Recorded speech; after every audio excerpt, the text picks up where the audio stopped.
درود به بینندگان مجموعه جوایز پارسی. من فاطمه محمدی، کارگردان، تهیه کننده و امروز هم به عنوان مجری کارشناس در خدمت گروه دیگری از بچه‌های فیلمساز هستیم با فیلم کوتاه نقشه به کارگردانی آقای فراز انصاری که در خدمت ایشون و تدوینگر کارشون آقای هومن حسنی هستیم.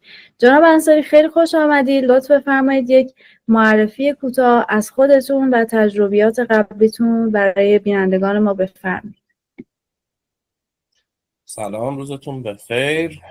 من فراز انصاری ام، کارگردان فیلم نقشه. هولوش 14 ساله که در زمینه سینما فعالیت میکنم.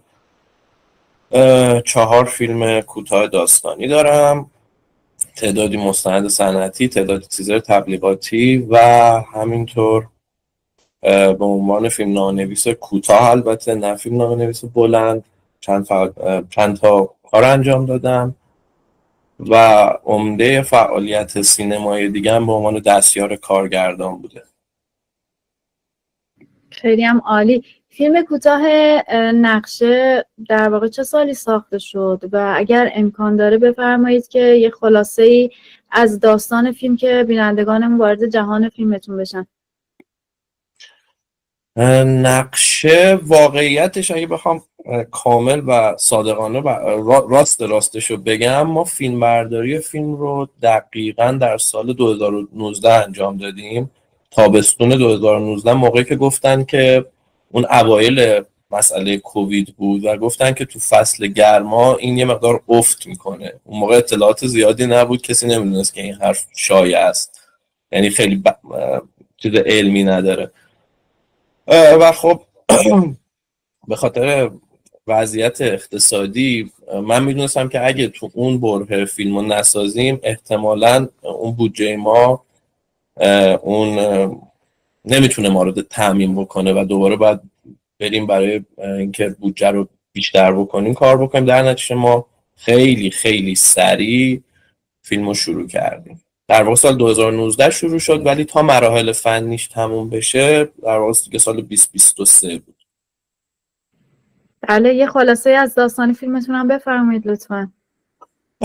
خلاصه داستان فیلم این هستش که یک گروهی دارن نمایشنامه مکبث رو تمرین میکنن که به اجرا برن. برای اجرای 4-5 روز مونده.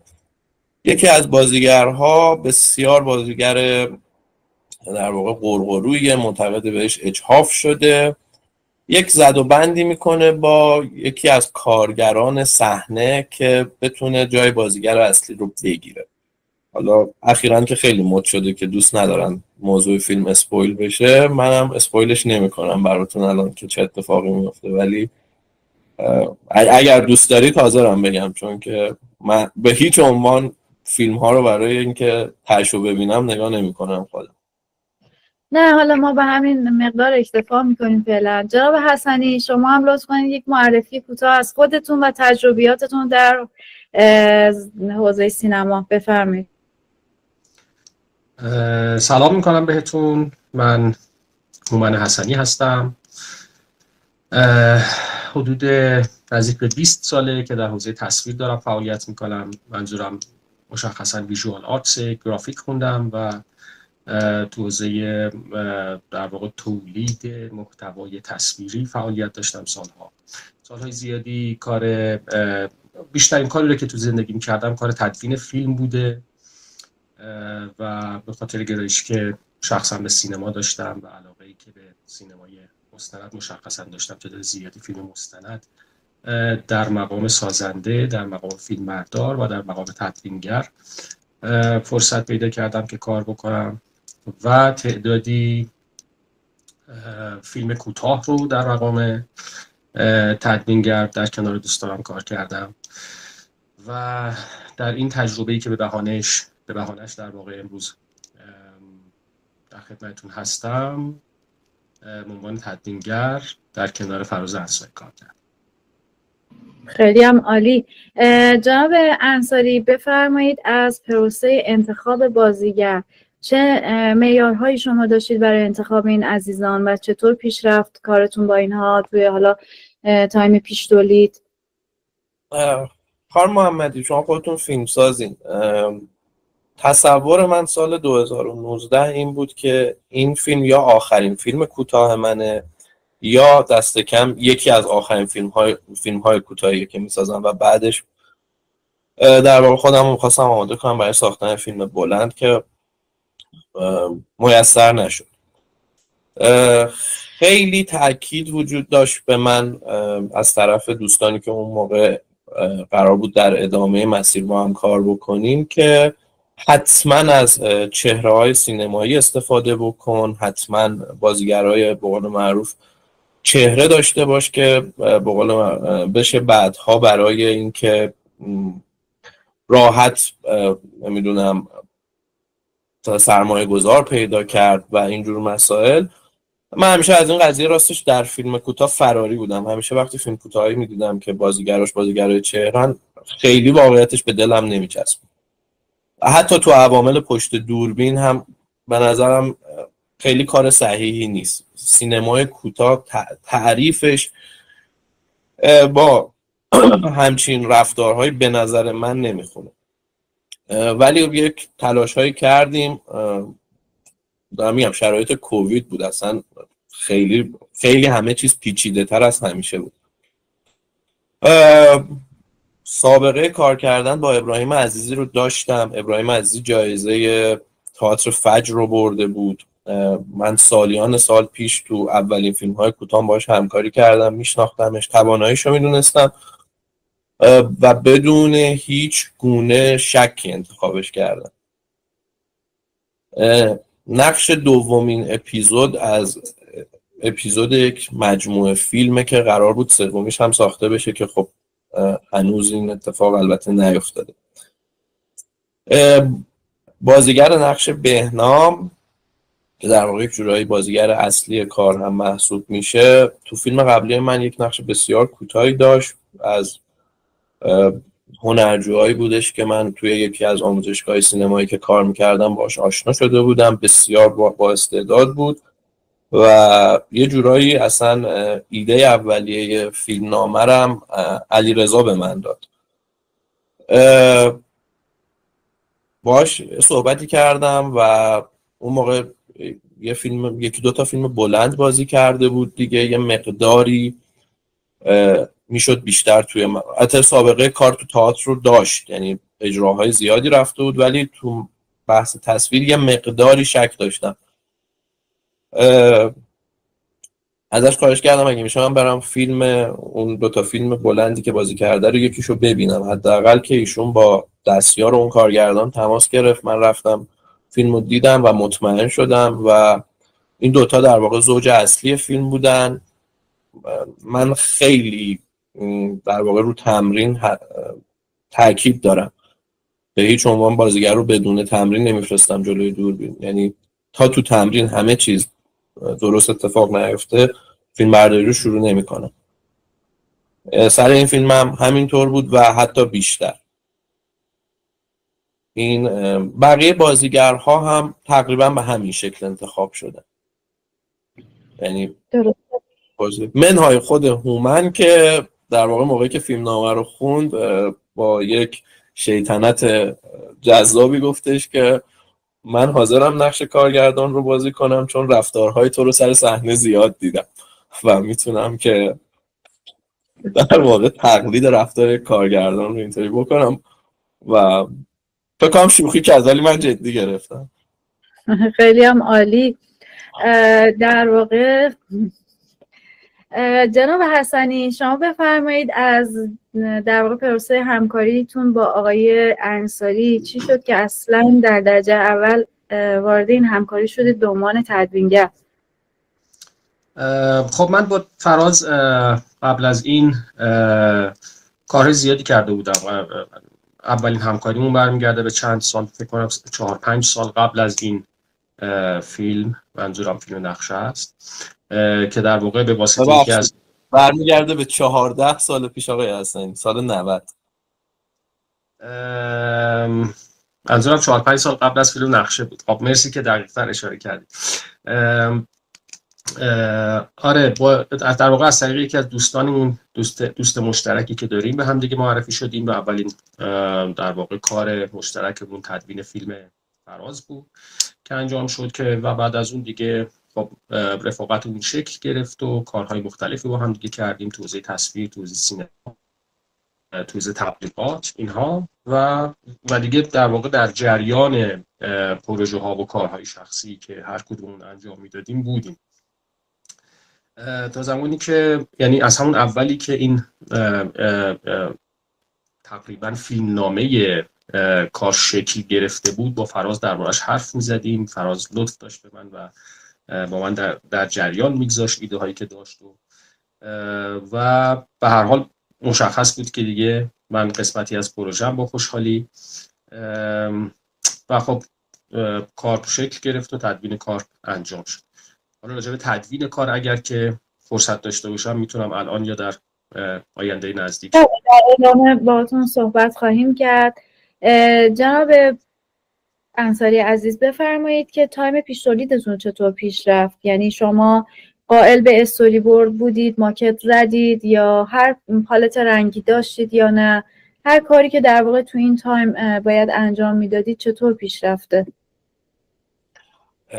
خیلی قائل به استوری بردم و خیلی قائل به دکوپاژم. یعنی حالا متاسفانه فیلم بردار فیلم اینجا نیستش که دقیقاً توضیح بده که چه اتفاقی میافتاد.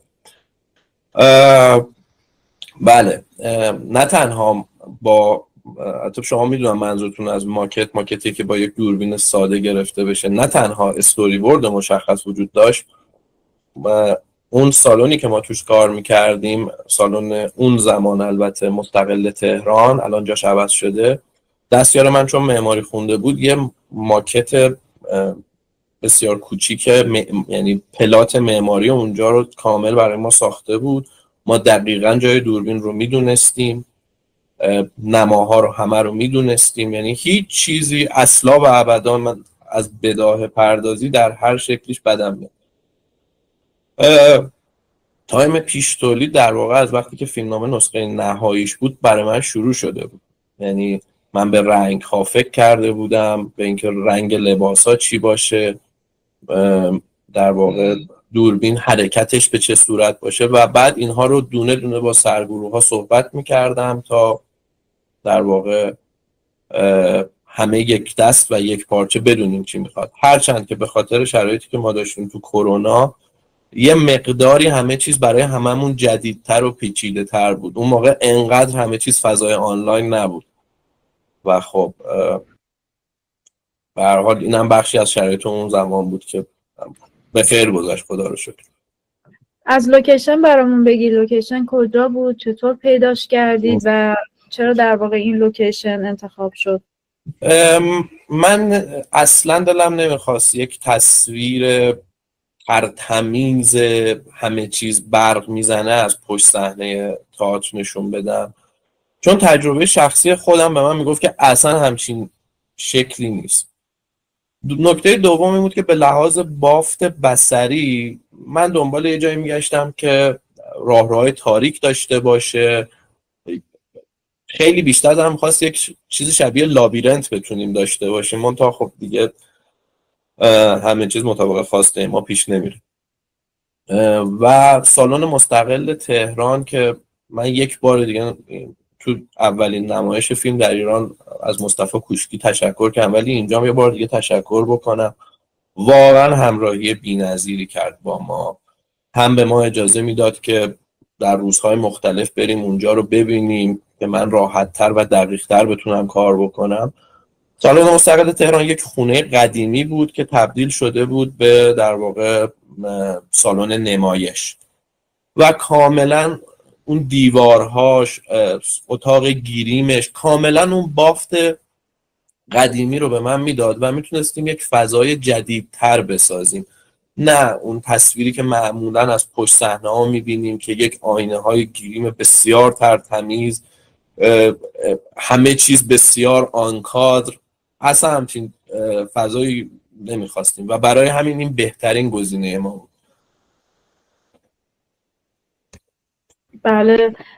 جناب حسنی بفرمایید که خب شما گفتین که توی در واقع تایم فیلمنامه به گروه اضافه شدید. به طور کلی به عنوان یک تدوینگر تمایلتون این هستش که دقیقاً از چه تایمی وارد در واقع پروسه فیلم بشید، حالا توی پیش تولید، فیلمنامه و یا خب میدونید که بیشتر فیلمسازها یعنی این ذهنیت رو دارن که فکر میکنن در واقع وقتی که فیلم ساخته میشه باید سراغ تدوینگر برن. شما به عنوان تدوینگر چه توصیه‌ای دارید و در واقع کدوم مرحله رو مناسب میبینید برای اضافه شدن تدوینگر به کار؟ والا اون حرفی که شما میذارید در مورد تمایل فیلمسازها رو من درک میکنم و میفهمم که در واقع تدوینگر یکی از آخرین عواملیه که به گروه اضافه میشه و پیشفرض هم اینه که آنچنان تأثیری نداره و به هیچ وجه نمیتونم انتظار داشته باشم از فیلمسازی که میاد سراغ من و کارش رو میاره پیش من که در مرحله مثلا پیش تولید یا تهیه نسخه های نهایی فیلمنامه من رو وارد پروژه بکنه، چون خودم هم درگیر پروسه ساخت و تولید فیلم در حوزه مستند بیشتر و کمی در حوزه کوتاه داستانی بودم و این تمایل و این روند رو در واقع درک میکنم. پس نمیتونم انتظار داشته باشم که همه چنین رویه‌ای داشته باشن، اما خب این شانس رو داشتم که در بین دوستان، در بین حلقه نزدیک دوستان خودم فیلمسازهایی بودند که به واسطه رفاقت کاری و رفاقت انسانی و زندگی که با هم دیگه داشتیم در جریان پروژه های همدیگه قرار می گرفتیم و همونطور که گفتم در این فیلم هم با فراز چنین اتفاق افتاد. ولی به گمانم مخصوصا در جهانی که امروز داریم زندگی میکنیم با توجه به تکنولوژی که در دست آدم ها وجود داره، با توجه به اینکه در واقع فیلم ساختن یا تولید اثر هنری در حوزه تصویر به لحاظ پروداکشن دست کم خیلی ساده تر شده نسبت به مثلا 20 سال پیش یا حتی طبیعتا قبلتر. به نظرم در حوزه فیلم، مشخصا فیلم کوتاه، توجه کردن به مسئله تدوین خیلی میتونه تاثیرگذار باشه در تر و تمیز شدن و شسته رفته شدن و مجموعاً سالم در آمدن اثر فیلمی که داریم راجبش در مرحله فیلمنامه حرف میزنیم. اتفاقی که شاید در ابتدا فیلمسازها بهش شاید توجه نمی‌کنن یا کمتر توجه می‌کنن یا دست کم در اولویت قرارش نمیدن، به نظرم در مرحله فیلمنامه نویسی خیلی میتونه، حالا گفتی توصیه، نمیتونم به شکل توصیه این رو عرض بکنم، میتونم در واقع به عنوان تجربه زیسته خودم عرض بکنم که کاری که در مرحله فیلمنامه نویسی به تدوینش دست کم فکر شده باشه یا در شکل ایدئالترش با یک تدوینگری که در واقع تجربه قابل قبولی داره گفتگو شده باشه باهاش یا مشورت شده باشه باهاش، به نظرم خروجی تمیزتر و سالمتر و درست‌تری رو ارائه میتونه. بله، و فکر میکنم که در واقع خیلی هم میتونه توی مدیریت بودجه کمک کنه به بچه‌ها، با توجه به اینکه در واقع یه سری پلان‌های اضافه ممکنه هست توی و یا حتی یک سری پلان‌ها باید گرفته بشه و شاید بهش توجهی نشده باشه در موقعی که حالا بچه‌ها دارن دکوپاژ در واقع میزنن برای فیلمشون. از خیلی جهات خب واقعا خیلی به نفع است. جناب انصاری بفرمایید از بودجه فیلمتون برامون بگید. حالا اگر دوست دارید مبلغش رو بگید اون اختیار با شما، اما اینکه چطور در واقع تامین شد، بودجه شخصی بود، تونستید اسپانسر بگیرید و همه اینهایی که مربوط به بودجه هست و اینکه چطور مدیریتش کردید این مبلغی که در واقع در اختیارتون بوده به هر طریقی. عرض کنم که یه جورایی ربط پیدا میکنه به سوالی که از آقای حسنی پرسیدین. یه بخشی از بودجه دقیقاً به همین روش مدیریت شد، یعنی اینکه ما میدونستیم که چه کارهایی نباید بکنیم. حالا این فیلم هم مثل 3 فیلم قبلی من توی مجموعه درنگ کار شد که در واقع یکی از بنیانگذاراش هم الان اینجا نشسته، آقای حسنی. ما هم بودجه شخصی بود. تأمین شدنش این بود که ما برای اینکه زندگیمون رو هم بگذرونیم کار تبلیغات انجام میدیم، ساخت تیزر تبلیغاتی، طراحی کمپین تبلیغاتی و این شکل کارها، و بودجهش به این شکل تأمین شد، ولی به صورت کاملا شخصی. چون که در ایران سرمایه گذاری روی فیلم کوتاه برای هیچ سرمایه گذاری توجیه اقتصادی نداره و ما نمیتونیم توقعی هم داشته باشیم و اولویت های دوستان سرمایه گذار بالاخره سینمای بلنده و متاسفانه بدنه سینمای کوتاه این رو به راحتی پذیرفته و هیچ سازوکاری برای اینکه ما بتونیم توجیه اقتصادی بکنیم که ساخت یک فیلم کوتاه ارزش سرمایه گذاری داره اتفاق نیفته. بودجه فیلم شخصی جور شد، واقعا الان عددش یادم نیست، ولی با اون بودجه فکر نمی‌کنم امروز حتی بشه یک روز رفت سر فیلم برداری. درسته. به خاطر اینکه بتونید مدیریت بودجه بکنید، آیا شد که در واقع از عوامل هم کم کنید؟ حالا به هر حال اینکه از پلان‌ها یا سکانس‌هایی با مشورت با آقای حسنی کم کردید، خب خیلی هم خوب، اما شد که به خاطر اینکه بتونید بودجه‌تون رو برسونید مثلا از یکی از عوامل کم کنید، از گروهتون کم کنید؟ این هم اتفاق افتاد؟ و اگر اتفاق افتاد آیا ضربه‌ای خوردید در حین تولید؟ نه، برعکس. خانم محمدی، موقعی که من فیلم سازی رو شروع کردم اواخر دهه 80 خورشیدی بود، اگر در فضای سینما این قضیه گفته میشد که یک بازیگری یا یک فیلم برداری یا یک طراحی بابت حضور در فیلم کوتاه دستمزد طلب کرده، اون شخص به طرز عجیبی بی‌اعتبار میشد. یعنی کافی بود این اشتباه رو یک نفر بکنه که بگه من بابت حضور توی فیلم کوتاه میخوام دستمزد بگیرم. خیلی کار ناپسندی بود اون موقع، ولی الان به خاطر شرایطی که وجود داره در واقع اصلا نمیشه همچین توقعی از کسی داشت و برعکس منهای تعداد کمی از دوستان من مثل خود هومن، مثل حسین باغبان فیلم بردار کار که دارم میگم این دو نفر واقعا برای من مثل برادرهای بزرگتر من اولین بار که با هومن کار کردم 22 سالم بود و واقعا همیشه حمایت این دو نفر، یه وقتای زور این دو نفر منو نگه داشت که کار بکنه. منهای شاید این دو نفر که لطف داشتن، خودشون در واقع صاحب فیلم هستن. اتفاقا بقیه عوامل برای اولین بار همه دستمزد داشتن و راستش این قضیه یک مقدار توی مدیریت انسانی گروه کمک کرد، چون که وقتی که شما یک در واقع به نوعی قرارداد دارین دیگه اون مسائل مربوط به لطف کردن به یک فیلمساز بابت حضورش تا حدودی کم میشه. البته که همه دوستانی که تو این فیلم کار کردن با تمام حسن نیت و علاقه کار کردن، اما به هر حال شرایط رو یک مقداری، از این کلمه خیلی خوشم نمیاد ولی حرفه‌ای تر میکنه و خب مدیریت انسانی گروه رو هم بهتر میکنه. حداقل از این باب دستیارهای من سر این فیلم خیلی راضی بودن، چون که دیگه تو آفیش کردن و در واقع اینجور مسائل مشکلی نداشتن. در واقع همه تا جایی که ممکن بود ما به همه دستمزد دادیم. خیلی عالی. چه تجهیزاتی سر کارتون بود؟ دوربین، لنز ها، و چقدر در مورد اینکه در واقع اینها رو انتخاب بکنید با مدیر فیلم برداریتون در مورد ضرورت استفاده از این دوربین و لنز ها با هم تعامل کردید؟ در اونچه که لازمه به همون بگید ممنون میشم.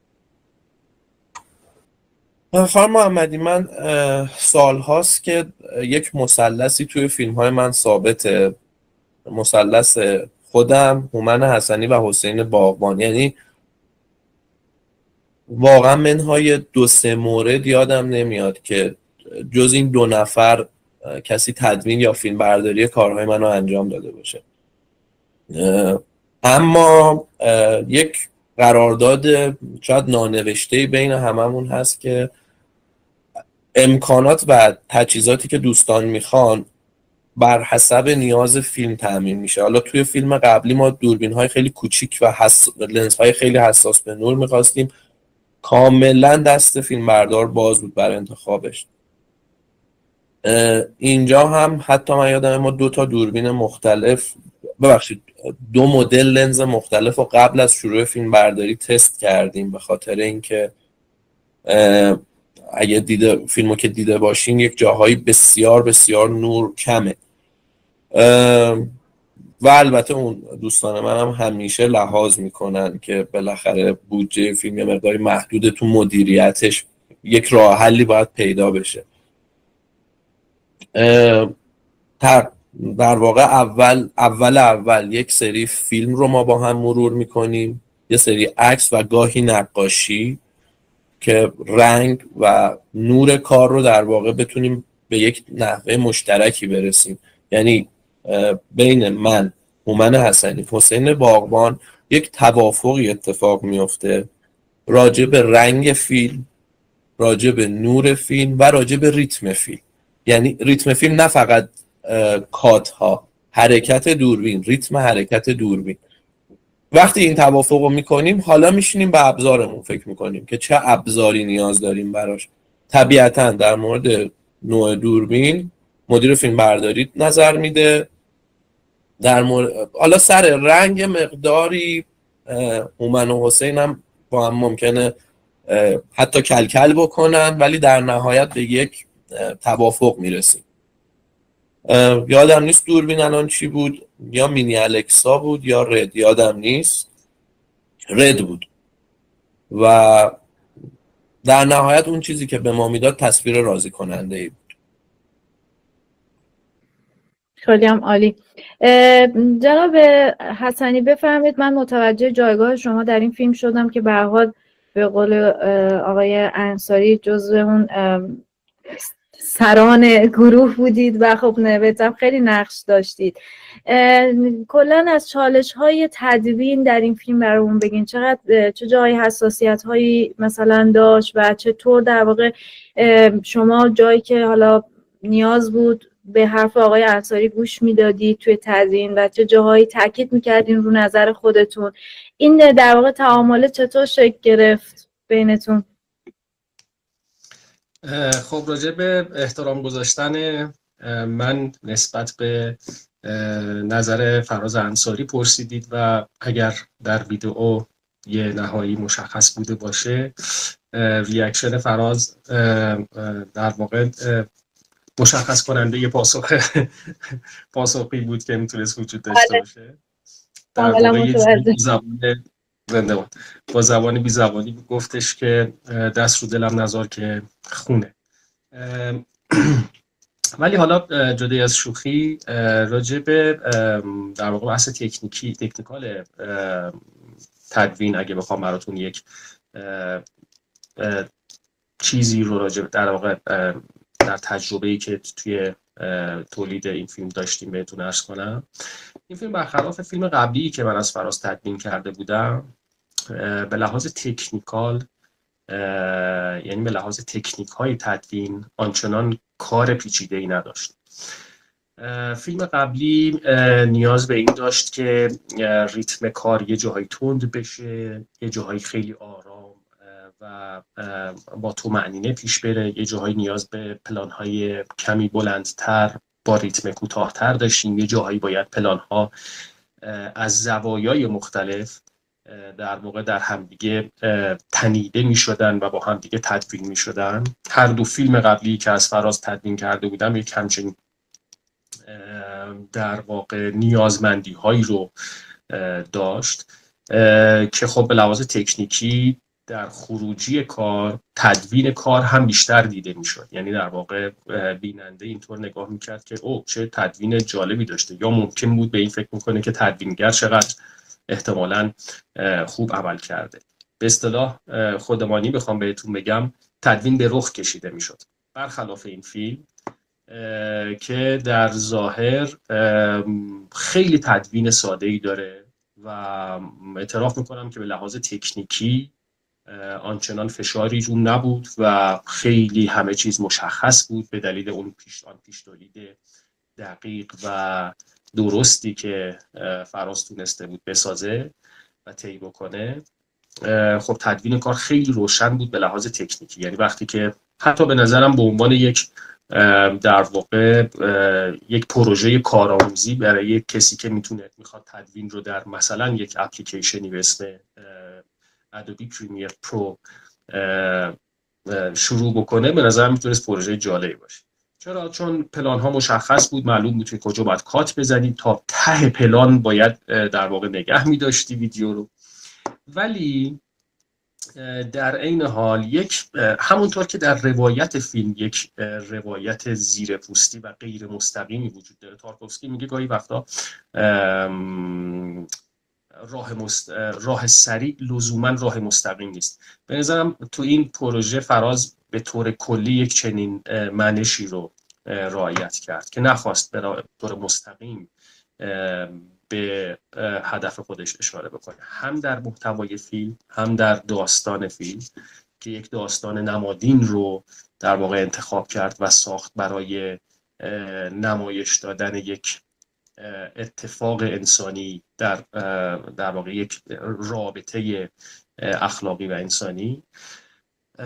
در تدوین هم همین بود، یعنی آنچنان کار تکنیکی ویژه‌ای لازم نبود انجام بشه، ولی همین قسمتش برای من خیلی جذاب بود که تو برای در واقع ساختن این کار، برای به نتیجه رساندن این کار نیاز داشت که یک سادگی نوع دوم بهش میگن، سادگی رو در واقع رعایت بکنین که نیاز به زمان زیادی مطالعه، تجربه و شناختن جهان آن این داشت و این برام اتفاقا خیلی و به نظرم نقطه قوت. آیا صدای من رو دارید همچنان؟ یه لحظه قطع و وصل شد ولی بله صداتون هست. من یه پیام دیسکانکتی گرفتم.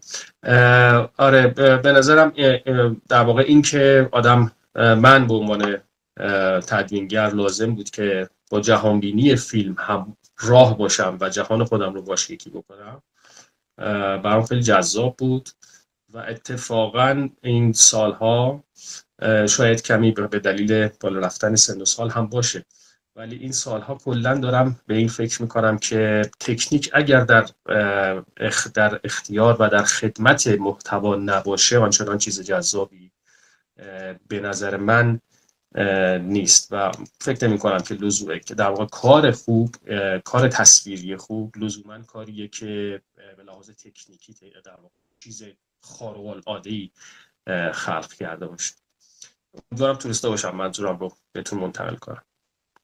بله خیلی هم ممنون و عالی. جناب انصاری بفرمایید که در واقع ما همه فیلمسازایی که باشون مصاحبه میکنیم من این سوال رو میپرسم و برام خیلی جوابهای جالبه. شما به هر حال طی پروسه تولیدتون یه سری اتفاقاتی ممکنه بیفته که پیش بینی نشده باشه و اون اتفاق ممکنه در واقع گروهتون رو به چالش بکشه و احیانا یک استرسی رو به گروه منتقل کنه. در حین ضبط شما یک همچین اتفاقاتی براتون افتاد یا نه و چطور تونستید مدیریت کنید این مسئله رو که استرس وارد گروهتون نشه؟ خانم محمدی، متاسفانه من خیلی آدم استرسی هستم خودم، یعنی از همونطور که از سوالی که از من پرسیدین جواب من صورت من جواب شما رو داد قبلش، الان هم صورت هومن داره جواب شما رو میده. من خودم خیلی آدم استرسی هستم ولی سعی میکنم خودم خیلی مدیریت بکنم و خب طبیعتا پیش میاد اتفاق پیش بینی نشده، اتفاقی که اصلا منتظرش نبودین. دقیقاً روز فیلم برداری جایی که همیشه خلوت شلوغ میشه، جایی که همیشه آروم پر سر و صدا میشه، اینها من به عنوان قوانین مورفی سینما اینها رو سالهاست پذیرفتم راه حلی که خودم برای این مسئله پیدا کردم اینه که همیشه دستیارایی کنارم باشن که بتونن این شرایط رو مدیریت بکنن. بله اتفاقهای افتاد و مدیریت هم شد، اما مهمترین چیز، اگر ولی سوالتون به لحاظ زیبایی شناسیه، اگر منظورتون اینه که مثلا میخواستیم یک پلانی رو بگیریم و موفق نشدیم بگیریم، بیشتر اتفاقاتی که حاشیه است، اصلا اتفاقا سینما نیست و نباید سر کارهای ما بیفته، ناخودآگاه اتفاق میفته و شرایط استرسش رو دو چندان میکنه. میخوام ببینم شما به عنوان یک مدیر گروه چطور مدبر هم بودید و در واقع مدیریت بحران تونستید بکنید اون شرایطی که هیچ وقت خودم خیلی آدم مدبری نمیدونم، فقط یک چیز رو میدونم، من واقعا با تمام احساس و قلبم با آدم ها همکاری میکنم و شاید از این بابت خیلی شانس آوردم بین همکارانم، همیشه اونها هم همین کار رو برای من کردن. ولی توی موقعیت هایی که به قول شما هیچ ارتباطی به سینما نداره، یک مرحوم پورصمدی یک مصاحبه‌ای دارن، مصاحبه خیلی جالبه، توضیح میدن که برای اینکه یک به قول معروف کار کیفی انجام بشه، شما نیاز دارید به عوامل و افرادی که مدنیت رو طی کرده باشن و متاسفانه عوامل و جامعه ما اون مدنیت رو طی نکرده. خانم محمدی، سینما یک کار گروهیه، ما از اقشار مختلف، طبقات مختلف برای یک مدت زمانی دور هم جمع میشیم تا یک پروژه‌ای رو به سرانجام برسونیم. از اونجایی که ما هیچ وقت سینمامون سینمای صنعتی نشد، هنوز که هنوزه در سال 2025 دیگه چارت سینمایی ما همچنان غلطه. اینایی که دارم میگم بحث صنفی هستن. خب یعنی شما نگاه کن، به خصوص برای دوستانی که خارج از ایران هستن این قضیه خیلی جا افتاده است. شما در همه جای دنیا یک مدیر طراحی دارید، پرودیوسر، دیزاینر دارید که بخش بسیار زیادی از مسائل رو او حل میکنه. درسته زیر نظر کارگردان کار میکنه ولی بخش بسیار زیادی از مسائل اون حل میکنه. وظیفه این آدم در چارت ناقص و غلط سینمای ایران تخص میشه بین آدم‌های مختلف و همیشه سرش دعواست. و خب این بحران چه شکلی باید حل بشه؟ به قول شما با یک تدبیری باید حل بشه و جالبه هیچ وقت هیچ کس این تدبیر رو استفاده نکرده که خب بریم این آدم رو بیاریم بذاریم سر این کار که این مشکلات حل بشه. ما جز اولین کشورهایی هستیم که دوربین فیلمبرداری وارد شد. همچنان داریم به روش غلط تولید انجام میدیم. راه حل استفاده از تجربه‌مه، این که سعی کنم آدم‌ها رو دوست خودم بدونم سر فیلم و فقط رفتاری رو باهاشون انجام ندم که خودم بدم میاد سر یه فیلم دیگه، موقعی که دستیارم، موقعی که کار میکنم با هم انجام بشه. تنها راه حلم همین بوده همیشه، خدا رو شکر تا اینجام جواب داده و استفاده از، واقعا دلم میخواد اینجا از برنامه‌ریز و دستیارم که سالها با من کار کرد، سالها با هم کار کردیم و چند وقت پیش از ایران رفت، یه تشکر بکنم. الناز کوتی یک برنامه‌ریز فوق‌العاده بود که تو سینما حرفه‌ای دوست نداشت تو گروه کارگردانی کار کنه، درنش منشی صحنه میموند همیشه و اون این کار رو برای من به بهترین نحوی انجام میداد. یعنی همه دوستان من، حالا هومن و حسین رو که توضیح دادم، اینها واقعا همیشه پروژه رو و رشید عطارپور جانشین تهیه کننده این کار و در واقع مسئول مسائل مالی همیشه سعی میکنن دور منو بگیرن و نمیذارن استرس های مالی یا به قول شما اون حاشیه ها به کار لطمه بزنه. و مهمترین حاشیه هم خانم محمدی، شما خودت تو ایران فیلم ساختی، همیشه استرس مالیه. بله دقیقاً و مرسی که از عوامل خوب فیلمتون یاد کردید، کسانی که شاید خیلی بهشون توجهی نشه به عنوان نیروهای اثرگذاری که در واقع دارن کمک کارگردان میکنن تا یک بخش مهمی که نادیده احتمالاً گرفته میشه از لحاظ فشار کاری این عزیزان هستن. بعد اضافه بکنم خانم محمدی، در تمام دنیا مغز گروه رو مدیر برنامه‌ریزی اون کار میدونن. آقای مصطفی احمدی که استاد من هستن و تدریس میکنن برنامه‌ریزی فیلم رو و تولید فیلم رو، همیشه به ما سر کلاس و حالا سر کارم میگفتن شما مغز گروهید، اطلاعات رو میگیرید، در زمان مناسب به افراد میدید. و متاسفانه البته به دلیل مسائل فرهنگی من اینا رو دارم میگم چون به لحاظ صنفی وابسته به انجمن دستیاران و برنامه‌ریزان خانه سینما محسوب میشه. بله متوجه هستم، خیلی هم عالی که میگید. واقعا دارم میگم فشاری که گروه کارگردانی تحمل میکنه و برنامه‌ریز یک پروژه تحمل میکنه بسیار زیاده و به قول شما همیشه آدمی به نظر میاد که همیشه پشت لپتاپش نشسته یا حالا زمان قدیمتر داره یه سری جدول و بیخودی پر میکنه و یا فقط میگه بدو. نه اینطور نیست. من واقعا دارم میگم اتفاقا اون بچه‌هایی که اسمشون نمیاد زحمت پیچیده تر و عجیب تری رو میکشن. بچه‌های صحنه، دستیارای گروه فیلمبرداری و بچه‌های گروه کارگردانی. و اتفاقا همین مدیران برنامه‌ریزی هستن که چقدر میتونن به مدیریت بودجه کمک کنن. تو شرایطی که ما داریم میگیم که مهمترین چالش هر فیلمساز مسئله بودجه هست، مدیر برنامه‌ریزی واقعا خیلی میتونه این مسئله رو هندل بکنه. جناب حسنی شما فرمودین که در واقع تدوین این کار برخلاف کارهای قبلی که با ایشون داشتید با آقای انصاری اونقدری در واقع فشار روی شما نیاورده و به این خاطر بود که شما بیشتر توی بخش‌های دیگه سعی کردید در واقع فعالیتی کنید، یعنی دستتون بیشتر باز بود که بتونید حالا توی بخش بازی در واقع کمک کنید یا کارهای دیگه برادرانه کنار آقای انصاری باشید. چطور بودین؟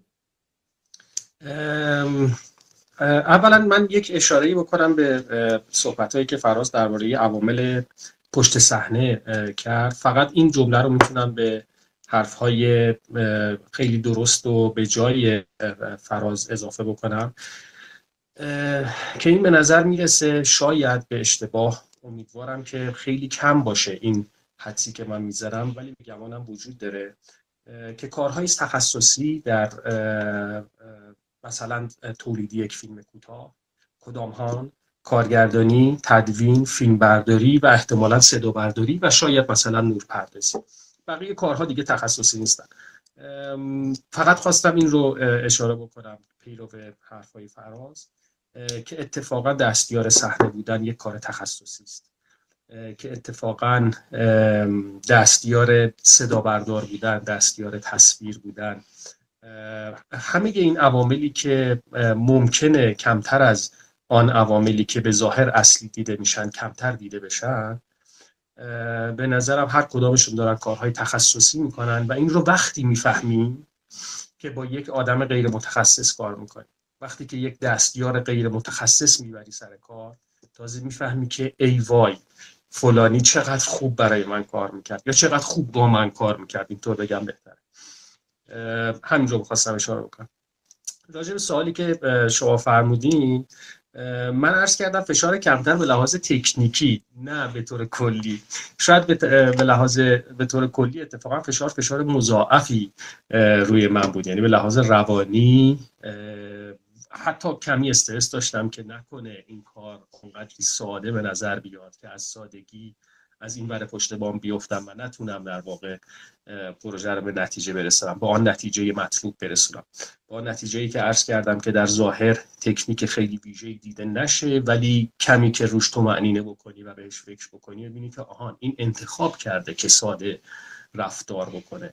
رفتار ساده لوحانه نیست، این سادگی خاطر در واقع کمبود تکنیک توش وجود نداره، به خاطر کمبود تجربه. اتفاقا یک نوعی از سادگیه که نشانی از تجربه و نشانی از یک در واقع تجربه زیسته توش وجود داره.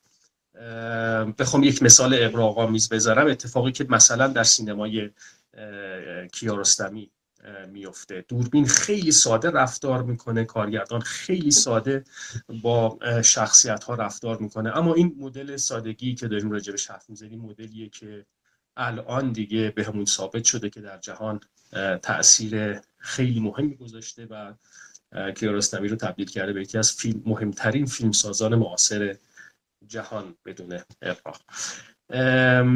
ولی راجع به بازیگری که فرمودید، اتفاقا حالا فرازی اشاره‌ای کرد. من خب تو این سالها همیشه پشت دوربین بودم، چه در مقام تدوینگر، چه در مقام حالا فیلم بردار، در مقام عکاس، در مقام دستیار، در حوزه‌های مختلف که کار کردم، همیشه پشت در واقع دوربین بودم و عموماً آدم‌هایی که در حلقه زندگی من هستن تصاویر زیادی ازشون ثبت شده به واسطه من، برخلاف خودم که همیشه در واقع نسبت به دوستانم و اطرافیانم تصویر کمتری عکس و ویدیو ازم ثبت شده. این کنجکاوی و این شیطنت و این جذابیت برام وجود داشت که یک باری پیش بیاد که جلوی دوربین هم یک تجربه رو داشته باشم. وقتی تو مرحله در واقع فیلمنامه خوانی با فراز راجع به فیلمنامه صحبت کردیم، فراز هم اشاره کرد، من تقریبا با یک شوخی نامطمئن یا یک حرف جدی نچندان مطمئن به فراز گفت که این نقش کارگردان رو در فیلمنامه بده به من دوست دارم که بازی بکنم. اگه که فراز جدی گرفت و از فرداش دیگه به من هی یادآوری میکرد که تو خودت رو فلانی بدون، تو اسم شخصیت در فیلم چی بود؟ فراز ببخشید خیلی بده که اسمش یادم نیست. نه اسم نداشت. خب پس عجیبم نیست که یادم نباشه. برای خودت رو فلانی بدون، تو کارگردان کار هستی و اینها. و تجربه خیلی جالبی بود برام و مخصوصا بعد از ساخت. حالا چون من دست کم در پشت صحنه، در کنار صحنه خیلی برام پیش اومد و تجربه همراهی بازیگران از 0 تا 100 رو داشتم که از زمانی که یک نقش بهشان پیشنهاد میشه، راجع به جهانبینی اون نقش با او با بازیگر گفتگو میشه، بازیگر میره برای خودش بهش فکر میکنه، اتود میزنه، بعد میاد سر تمرین ها اتفاق میفته. این پروسه رو بارها با یک بازیگر طی کرده بودم ولی خودم شخصا هیچ وقت تجربهش نکرده بودم به شکل جدی. منهای این جذابیت که برام داشت، یک چالش جالبی هم برام داشت موقع تدوین کار. به قول فراز میگفت تو خودت رو توی تدوین حذف کردی. تو تدوین اولیه‌ای که کرده بودم انگار که ناخودآگاه از بازی خودم یا از حضور خودم جلوی دوربین راضی نبودم یا کمی معذبم میکرد و بسیاری از در واقع از مثلا 100% پلان هایی که میتونست اون بازیگر، اون هومن حسنی بازیگر در واقع توی فیلم وجود داشته باشه، درصد بیشتر از 50% رو حذف کرده بودم که با شماتت فراز دوباره به این نتیجه رسیدیم که نیاز داره که این بازیگر باشه. و برام جالب بود این چالشی هم که با خودم داشتم به عنوان تدوینگر، کسی در واقع تدوینگری که داره بازی خودش رو تدوین میکنه. این چالش هم برام خیلی چالش بامزه‌ای بود. درسته.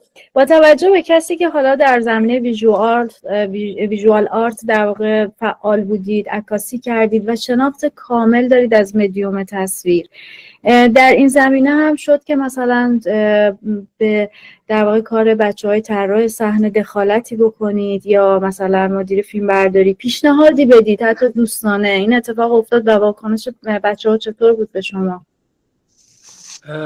ببینید تو این کار ما خیلی با فراز راجع به این موضوعات حرف زدیم و گفتگو کردیم. راجع به جهان تصویر در واقع ما مدام درباره جهان تصویر داریم با هم حرف میزنیم. ما یکی از انتقادهایی که از طریق همراهانمون به ما وارده اینه که در دور همیهای خودمون هم مدام داریم راجع به سینما، راجع به تصویر، راجع به نورپردازی از در واقع جهان تصویری قسمت مهمی یا شاید تمام و کمال زندگی ما رو در اختیار خودش گرفته. متاسفانه این از مسئلات جمع‌های سینمایی هستش دیگه، اصلا در پای خودمونو فراموش. همینطوره. شما خودتون پس متوجه هم که حتما من خوردم البته زخم نزدم. زنده باد. خدا حفظتون کنه. عرض کنم که آره خلاصه به هر حال قسمتی از زندگی ماست. یه قسمت جذابش هم شاید همین باشه. قطعا همینه که زندگی ما از کاری که میکنیم جدا نیست و همین شاید باعث میشه که بتونیم در واقع ناملایمات کاری که در این حوزه برامون اتفاق میفته رو تحمل بکنیم، چون کار ما، شغل ما از زندگیمون آنچنان جدا نیست. عرضم این بود که ما راجع به ویژگی های تصویر، راجع به ویژگی های دوربین، راجع به نمیدونم فریم ریتی که انتخاب باید بکنی برای فیلم برداری، یا مدل حرکت دوربین، مدل نورپردازی اسپات باشه، نورپردازی عمومی باشه، یه جاهایی باید تاریک باشه، فوکوس فلویی چگونه باشه. ما مرتب داریم راجع به یه همچین موضوعاتی در واقع گفتگو میکنیم. راجع به فیلم نقشه به نظرم دست کم تا جایی که من با فراز کار کردم همه چیز قوام یافته بود و من مواجه بودم با قوام یافته ترین شکل فراز انصاری در مقام کارگردان، چه در انتخاب صحنه، چه در انتخاب بازیگر، در مدل در واقع دکوپاژی که کرده، مدل حرکت دوربین هایی که طراحی کرده، مدل نورپردازی هایی که طراحی کرده. بنابراین سر صحنه با هم دیگه خیلی کم گفتگو می‌کردیم، با توجه به اینکه به هر حال لازم بود که تمرکزش روی چیزهای دیگه‌ای باشه. ولی خب قبل از صحنه عرض می‌کنم در پیش تولید و کلا در زندگی مدام این دیالوگ ها بین ما در جریانه. خیلی هم عالی. جناب انصاری، از پخش فیلم برامون بگید. حالا با توجه به اینکه فیلمساز وقتی یک اثری رو تولید میکنه قایتش این هستش که این محصولی به اسم فیلم به دست مخاطب برسه. شما در واقع در این بخش چه کردید که 50% پروسه فیلمسازی در واقع پخش و فروش فیلم هست؟ چه جشنواره‌هایی پذیرفته شد؟ در واقع بازارهای فیلم، پلتفرم ها چه کردید؟ خانم محمدی، شما خودت تو این فضا کار میکنی و با بچه‌ها در تماسی. واقعا که از مشکلات ما در ایران مقوله پخش فیلمه، به این لحاظ که متاسفانه بچه‌ها دانش حتی زبان انگلیسیشون انگار کامل نیست و از اون طرف این وسط در کمال خجالت باید بگیم که کاسبانی هستن که در واقع سر فیلمساز کوتاه رو کلاه میذارن و با ترفندهای بسیار بسیار دستمالی شده فقط پول میگیرن و هیچ اتفاقی هم نمیفته. به سبب 14 سال فعالیت توی سینما دوستان خوبی دارم که من تجربه 1 سال کار در فستیوال جهانی فجر رو دارم به عنوان همکار پرزنت فیلم و وقتی که شما میبینی که از فیاپ بارها میان حتی با آدم‌های جزئی مصاحبه میکنن، مصاحبه کاری میکنن که ببینن چقدر استانداردها داره توی جشنواره رعایت میشه. این شکل تجربه ها باعث میشه که خب و چیزهایی که از دوستان میشنویم باعث میشه که خب این قضیه خیلی تو ایران نامطمئن پیش بره، ولی خوشبختانه همکار و دوست فیلمساز من، همکار قدیمی من عاطفه رحمانی بار پخش فیلم به عهده‌اش بود. البته من خیلی برای نقشه های بزرگی داشتم، ولی خب مجموعه شرایط در ایران جور دیگه پیش رفت و حتما این جمله نخنما شده قدیمی که همه آثار من مثل فرزندانم هستن رو همه شنیدیم. نقشه اون بچه مستقل من بود که خیلی زود ناچار شد رو پای خودش وایسه و خوشبختانه عاطفه اینجا دستشو گرفت. عاطفه رحمانی مجموعه تریفیلم و بخش پخش فیلم به عهده عاطفه بود.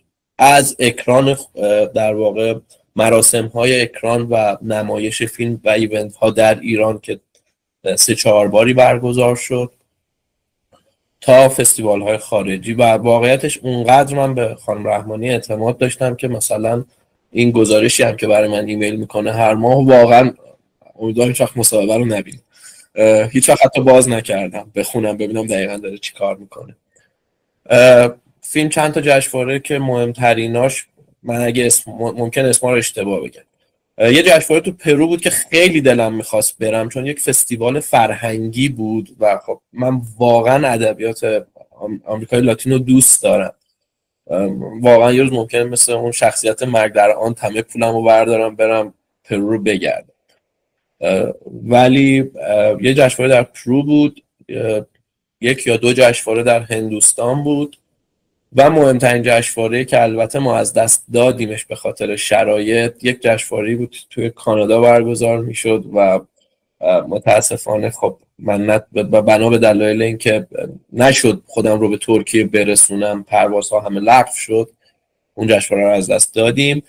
و تا جایی که من میدونم تماس‌هایی با چند تا از بنیادهای حفظ آثار شکسپیر گرفته شده برای صرفا نمایش. البته اونها دیگه فستیوال نیستن. و من از روز اول خانم محمدی، آقای کامیار محسنین هم که یکی از پخش کننده های خیلی خوب هستن، به من گفتن که فیلمت به دلیل دیالوگ هایی که داره احتمالاً برای جشنواره های خارجی چندان جالب نباشه و خب این یک حقیقته. و ولی خب جشنواره‌هایی بودن که براشون جذاب هم بود، ولی متاسفانه چون من نتونستم همراه فیلم برم هیچ کدوم از جشنواره‌ها رو، خب این یکی از معضلات فیلمساز ایرانیه دیگه که اگه با فیلمت نری در واقع خیلی از فرصت‌ها مثل بازارهای فیلم رو از دست میدی. تو پخش کننده بزرگتر رو، پخش تلویزیونی در خارج از ایران و شاید سرمایه گذاران فیلم بعدیت رو، جلسات پیچینگ رو توی محل فستیوال میتونی پیدا بکنی. وقتی من پشت میز کارم تو تهران نشسته باشم، حالا تو کانادا منهای این که جایزه بگیرم هیچ اتفاقی نمیتونه برای من بیفته. و بازم دارم میگم عاطفه رحمانی خیلی حرص این فیلمو خورد چون من خیلی بیخیال شده بودم. یعنی هی هول میداد که تو رو خدا این صدای فیلمو بذار روش، بقیهش رو من انجام میدم و واقعا از همینجا ازش تشکر میکنم. خیلی هم عالی، دمتون گرم. من آرزوی موفقیت دارم براتون جناب انصاری. امیدوارم که در کنار آقای حسنی همچنان کار کنید و بدرخشید و اتفاقات خیلی بهتری براتون بیفته برای آثار بعدیتون و همچنین در فستیوال مجموعه جوایز پارسی هم امیدوارم که حداقل بخشی از دغدغه شما جبران بشه و به دست مخاطبان زیادی تو کشورهای مختلف، چون در واقع این فستیوال در چند کشور قرار هست همزمان برگزار بشه و امیدوارم که به این طریق خستگی شما و گروهتون در بیاد. خیلی خوشحال شدم از مصاحبت با شما دو عزیز. آرزوی موفقیت دارم همچنان و خدا نگهدار.